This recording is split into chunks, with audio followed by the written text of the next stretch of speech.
ഇന്ന് ഫോറക്സ് മാർക്കറ്റിൽ economic risk എന്താണെന്ന് എക്സ്പ്ലെയിൻ ചെയ്യാം.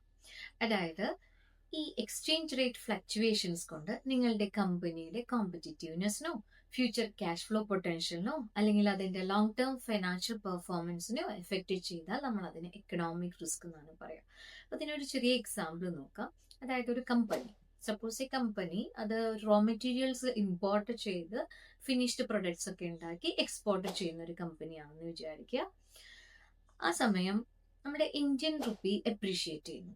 ഇന്ത്യൻ റുപ്പി അപ്രീഷിയേറ്റ് ചെയ്യാന്ന് പറഞ്ഞാൽ എന്താണ്? ഇന്ത്യൻ കറൻസി സ്ട്രോങ് ആവുന്നതാണ് അല്ലെ.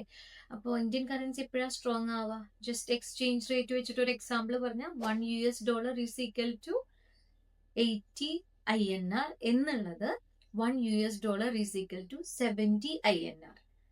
80 എന്നുള്ളത് 70ലേക്കാണ് ആയത്. അപ്പോഴാണ് ഇന്ത്യൻ കറൻസി എപ്രീസിയേഷൻ നടക്കുന്നത്.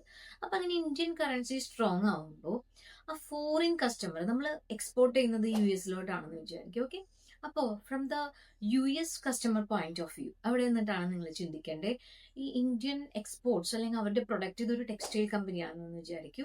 അപ്പൊ ഈ ഒരു പ്രൊഡക്റ്റ് എക്സ്പെൻസീവ് ആവും അല്ലെ, വളരെ എക്സ്പെൻസീവ് ആവും, കോസ്റ്റ്ലിയും. അപ്പൊ അവരെന്താ ചെയ്യുക? ഈ ഇന്ത്യൻ കമ്പനി US മാർക്കറ്റിൽ ലെസ് കോമ്പറ്റീറ്റീവ്, അതിന്റെ കോമ്പറ്റീറ്റീവ്നെസ് കുറയും. ബിക്കോസ് അവിടെ വേറെയും ഒരുപാട് കമ്പനീസ് ഉണ്ടാവും ഫേവറബിൾ എക്സ്ചേഞ്ച് റേറ്റ് ഉള്ളത്. അപ്പൊ ഈ ഒരു US കസ്റ്റമർ, അവർക്ക് ഇന്ത്യൻ പ്രൊഡക്ട്സ് കോസ്റ്റ്ലി ആണെന്ന് തോന്നിയാൽ എന്താ ചെയ്യുക? അവർ സ്വിച്ച് ചെയ്യും അല്ലെ, ഓൾട്ടർനേറ്റീവ് സപ്ലൈസിന്റെ അടുത്തേക്ക് ഓട്ടോമാറ്റിക്കലി അവർ സ്വിച്ച് ചെയ്യും.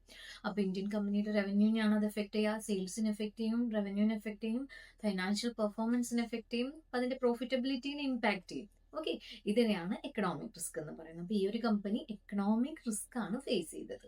ഓക്കെ.